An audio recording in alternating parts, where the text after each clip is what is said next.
अलवर जिले में विभिन्न विकास की जो परियोजनाएं हैं उन सब के लोकार्पण के समय उपस्थित राजस्थान के लोकप्रिय मुख्यमंत्री श्री भजन लाल शर्मा जी, केंद्र सरकार में वरिष्ठ मंत्री श्री भूपेंद्र यादव जी, राजस्थान सरकार में मंत्री श्री संजय शर्मा जी, तिजारा के विधायक श्री बालकनाथ जी, विधायक श्री सुखवंत सिंह जी, भिवाड़ी से विभिन्न इंडस्ट्री के कैप्टन्स, सचिव मेटी, जनरल मैनेजर एनडब्ल्यूआर, मीडिया के सभी साथी और उपस्थित सभी भाई और बहनों, आप सबको राम राम। आज का ये कार्यक्रम वैसे तो फिजिकली जुड़ने का था, भिवाड़ी में आने का सभी ने कार्यक्रम बनाया था, लेकिन जिस तरह से आज की देश की विश्व की परिस्थितियां हैं, माननीय प्रधानमंत्री जी ने हम सभी को अपील की है कि कम से कम हम डीजल या पेट्रोल का खर्चा करें, जहाँ यथासंभव बचाएं। इसी कारण से आज हम सब वीसी में कर रहे हैं और आप सबके साथ जुड़ाव, तो मन का जुड़ाव है, तो वीसी हो या फिजिकल हो, ये जुड़ाव बहुत बड़ा जुड़ाव। मैं साथियों सबसे पहले आज बहुत एक बड़ी, आज का ये दिन है जिसमें बहुत बड़ी शुरुआत हुई है, उसके लिए आप सबका अभिनंदन करना चाहूँगा। सेमीकंडक्टर इंडस्ट्री एक ऐसी इंडस्ट्री है जो आज विश्व में जियोपॉलिटिकली एक अति महत्वपूर्ण इंडस्ट्री मानी जाती है और आज सेमीकंडक्टर इंडस्ट्री में राजस्थान का नाम जुड़ गया, इसके लिए आप सबका बहुत बहुत अभिनंदन। बहुत मन से इच्छा थी कि सेमीकंडक्टर इंडस्ट्री सब जगह जा रही, सब जगह स्टैब्लिश हो रही है, राजस्थान बाकी न रह जाए। तो आज राजस्थान भी सेमीकंडक्टर इंडस्ट्री से जुड़ गया, इलेक्ट्रॉनिक्स मैन्युफैक्चरिंग से जुड़ गया। बहुत ही ये हम सब के लिए हर्ष की बात है। मैं धन्यवाद देना चाहूँगा माननीय मुख्यमंत्री जी को कि आपके बहुत अच्छे सहयोग के कारण डबल इंजन की ये सरकार, इसमें ये काम संभव हो पाया। मैं धन्यवाद देना चाहूँगा माननीय श्री भूपेंद्र यादव जी को, आपका लगातार गाइडेंस और सहयोग मिला जिससे कि ये कार्यक्रम और ये प्लांट यहाँ पे लगना संभव हो पाया।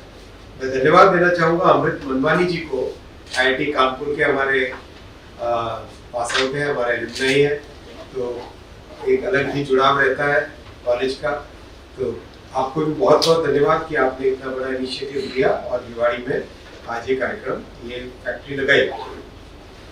साथियों, इलेक्ट्रॉनिक्स मैन्युफैक्चरिंग में देश ने बहुत बड़ी छलांग लगाई है इन 12 वर्षों। जहां मात्र 1-2 लाख करोड़ रुपए का मैन्युफैक्चरिंग होता था, आज भारत में 13 लाख करोड़ रुपए का इलेक्ट्रॉनिक्स मैन्युफैक्चरिंग है।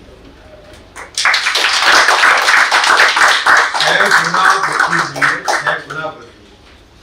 और भारत से हम सब जानते हैं कि एक्सपोर्ट होने वाली कमोडिटीज में जनरली डीजल एक्सपोर्ट होता था, जेम्स एंड ज्वेलरी एक्सपोर्ट होता था, टेक्सटाइल, इंजीनियर्ड गुड्स होते थे।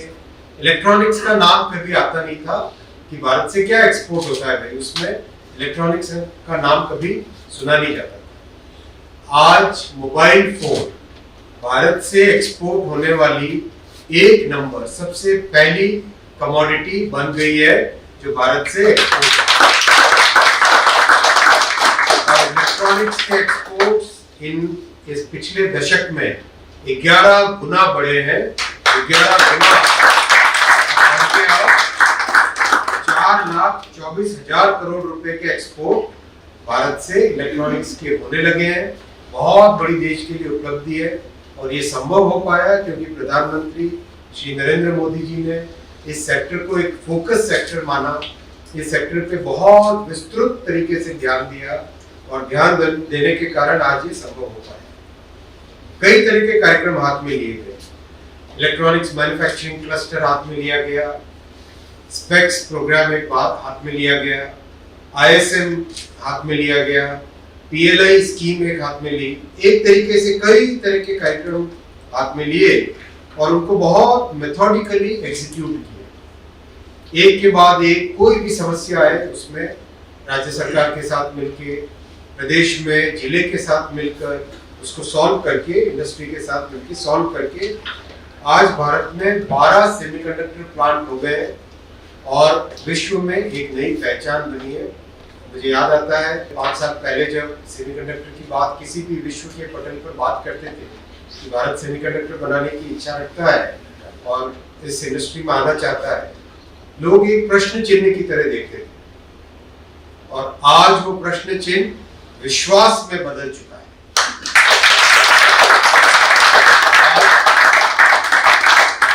भारत में सबसे जो कठिन से कठिन माने जाने वाली चिप्स होती है 2 नैनोमीटर की, 3 नैनोमीटर की, उनका डिजाइन आज भारत में हो रहा है। जो एआई में उपयोग में आती है हाई बैंडविड्थ मेमोरी, उसका मैन्युफैक्चरिंग भारत में हो रहा है। जो कई तरह की मशीनें जैसे फ्रिज है, वॉशिंग मशीन है, मोटरसाइकिल है, कार है, इसमें उपयोग में आने वाली जो चिप्स है, उन चिप्स का मैन्युफैक्चरिंग भी भारत में होने लगा है। और अभी तो जैसे अभी मनवानी जी बता रहे थे कि हमें रॉ मटेरियल डायरेक्टली मिले और इलेक्ट्रॉनिक्स कंपोनेंट डायरेक्टली मिले, एकदम सही बात है। इसीलिए इलेक्ट्रॉनिक्स कंपोनेंट को भारत में कैसे हम निर्माण करें, इलेक्ट्रॉनिक्स कंपोनेंट्स की मैन्युफैक्चरिंग भारत में कैसे करें, उसके लिए 8-10 महीने पहले माननीय प्रधानमंत्री जी ने इलेक्ट्रॉनिक्स कंपोनेंट मैन्युफैक्चरिंग स्कीम चालू की थी। इसमें अब तक 75 प्रोजेक्ट्स अप्रूव हो गए हैं और जिसमें 61,000 करोड़ रुपए का इन्वेस्टमेंट आ रहा है और भारत बहुत बड़ा इलेक्ट्रॉनिक्स कंपोनेंट मैन्युफैक्चरिंग देश बन के उभर रहा है। बहुत जानकर खुशी होगी मनवानी जी और सभी साथियों, पिछले वर्ष हमने चीन को 35,000 करोड़ रुपए के इलेक्ट्रॉनिक्स कंपोनेंट्स एक्सपोर्ट किए। का बहाव बदलने लगा है, नदी का बहाव अब बदलने लगा है, ऐसा विजन है प्रधानमंत्री जी का। और वैसे ही भिवाड़ी में जो हमारा ये इलेक्ट्रॉनिक्स मैन्युफैक्चरिंग क्लस्टर है, इसमें 1,200 करोड़ रुपए का investment electronic manufacturing cluster Bhiwadi में लग रहा है, जिसमें करीब 2,500 से अधिक लोगों को रोजगार मिल रहा है। और जो यहाँ से सेमीकंडक्टर प्लांट चिप्स मैन्युफैक्चर होंगी, 6 करोड़ सेमीकंडक्टर चिप सहरसा के प्लांट से हर साल मैन्युफैक्चर होगी। और आने वाले समय में मैं ईश्वर से प्रार्थना करता हूँ कि ये प्लांट, सहरसा का प्लांट, राजस्थान की इस पवित्र भूमि में, वीरों की इस भूमि में 10 गुना बढ़े, ऐसा मेरा ईश्वर से प्रार्थना। और आज जो 6 करोड़ चिप्स मैन्युफैक्चर कर रहे हैं, 60 करोड़ चिप्स मैन्युफैक्चर हो आपके सहरसा के प्लांट से, अपने सहरसा के प्लांट से, ऐसी मैं प्रभु से कामना करता हूँ, प्रार्थना करता हूँ। और राजस्थान में बनी चिप्स भारत में नहीं केवल, बल्कि यूरोप और अमेरिका, जर्मनी और फ्रांस, जापान और कोरिया तक भी राजस्थान में बनी हुई चिप्स जाए, ऐसा हमें काम करना है। आज रेलवे का अलवर का स्टेशन भी इनॉग्रेशन एक तरीके से आगे काम बढ़ रहा है, बहुत अच्छा स्टेशन बनके तैयार होगा। ये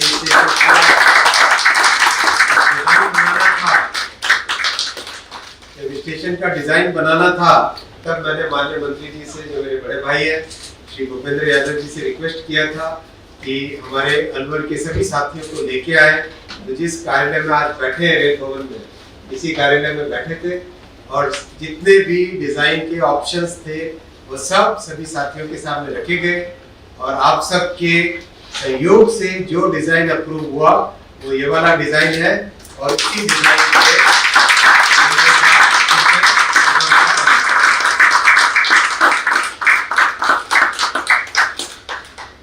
कई इसमें अच्छी सुविधाएं आएंगी, जैसे कि स्टेशन के दोनों तरफ, मतलब शहर में रेलवे की जब लाइन होती है, शहर दोनों तरफ बढ़ता है, तो दोनों तरफ से एंट्री होनी चाहिए। और जैसा प्रधानमंत्री जी हमेशा हमको मार्गदर्शन देते हैं कि रेलवे की लाइन और रेलवे का स्टेशन शहर को जोड़ने वाला बनना चाहिए, और इसीलिए इसमें स्टेशन में सेकंड एंट्री का निर्माण किया जाएगा।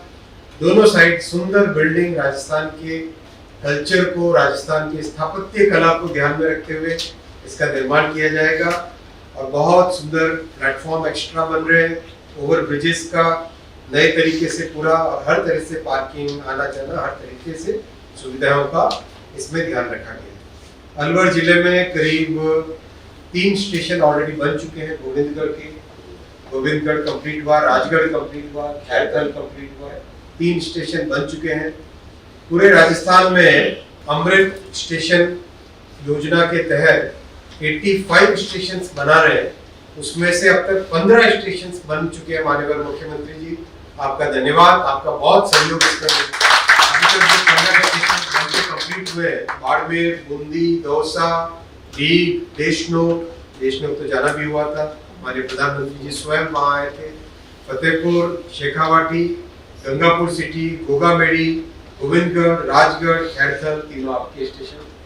जैसलमेर, इतना सुंदर स्टेशन बना है जैसलमेर का, देख के लगता है कि वाह, वाकई एक जैसलमेर की स्वर्ण भूमि में एक सुंदर स्टेशन बना है, बहुत अच्छा बना है।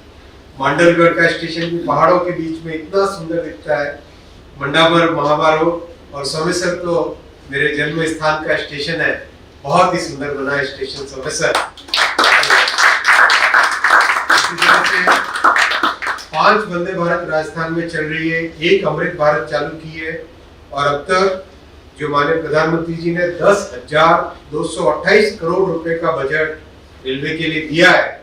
याद कीजिए, जब कांग्रेस की सरकारें होती थी, राजस्थान को मात्र मिलते थे 682 करोड़।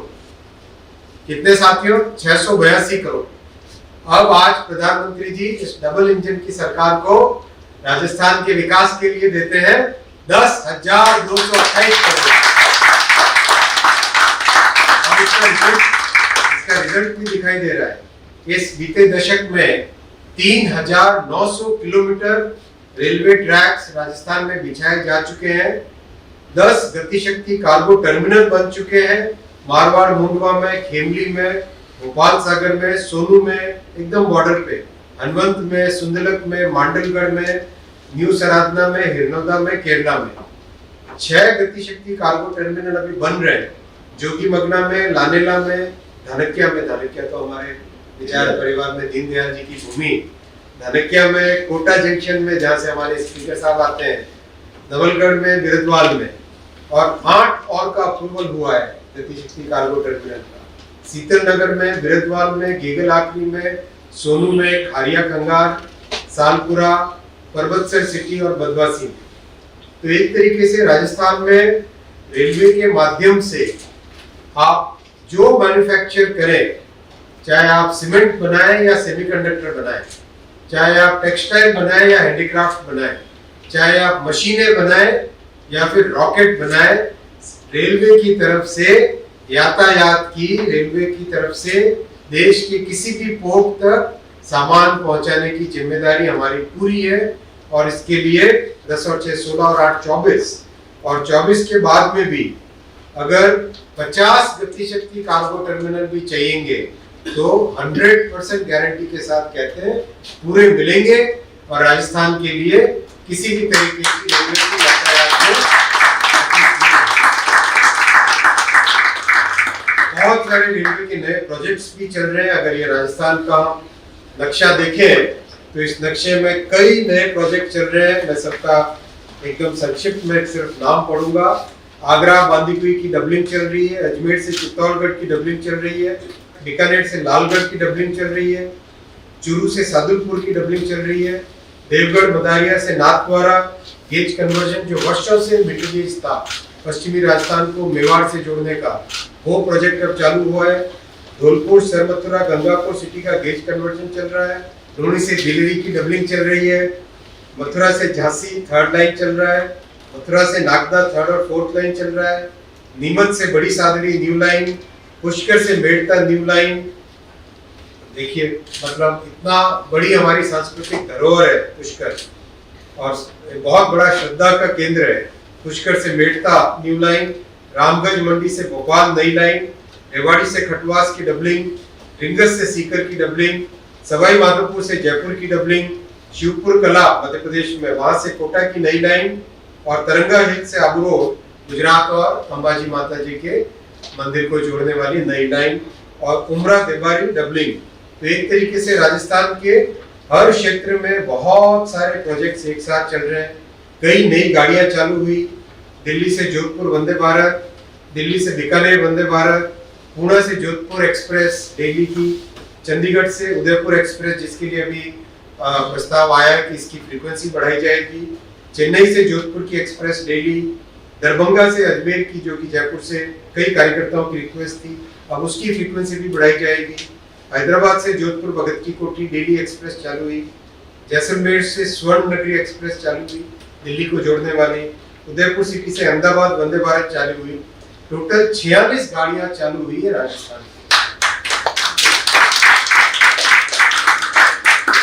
इसी तरह से माननीय प्रधानमंत्री जी ने देश की सेवा का जो मौका दिया है, आप सबके मार्गदर्शन में और सभी हमारे कार्यकर्ता साथियों के स्नेह के साथ हम काम करते जाए, ऐसी मेरी आप सबके साथ आज के इस कार्यक्रम में जुड़ने के लिए धन्यवाद। एक बार मेरे साथ बोलिए, भारत माता की जय, भारत माता की जय, भारत माता की जय। बहुत बहुत